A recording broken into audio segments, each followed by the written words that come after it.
नमस्कार दोस्तों, आप सभी का हमारे चैनल में बहुत बहुत स्वागत है। आज मैं आप सभी के लिए छठ पूजा का बहुत ही प्यारा और पारंपरिक गीत कांच ही बांसुरी के बहंगिया लेकर आई हूँ। उम्मीद करती हूँ कि यह गीत आपको जरूर पसंद आएगा।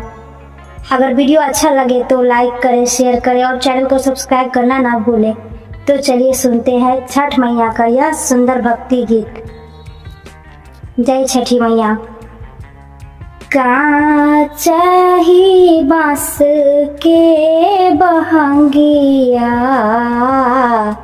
बहंगी लचकत जाए, बहंगी लचकत जाए।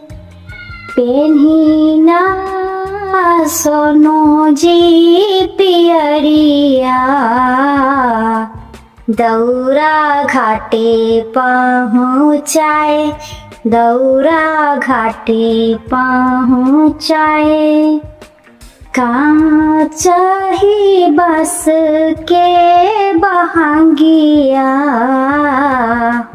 बहंगी लचकत जाए, बहंगी लचकत जाए। पेन्ही ना सोनू जी पियरिया, दौरा घाटे पहुँचाए, दौरा घाटे पहुँचाए। दौरा में सजल बाटे फल फल हरिया, पियरे पियर रंग शोभेला डगरिया। दौरा में सजल बाटे फल फल हरिया, पियरे पियर रंग शोभेला डगरिया। जे कर जाग जाला भगिया, उहे छठ घाटे आए, उहे छठ घाट आए। पेन्ही ना सोनू जी पियरिया, दौरा घाटे पहुँचाए, दौरा घाटे पहुँचाए।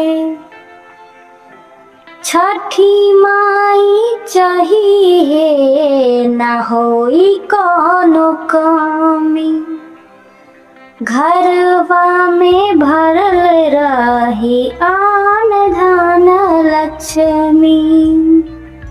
छठी माई चाहिए ना होई कोनो कमी, घरवा में भरल रही आन धन लक्ष्मी। आरती करेली पूजनिया, गीत छठी माई के गाए, गीत छठी माई के गाए।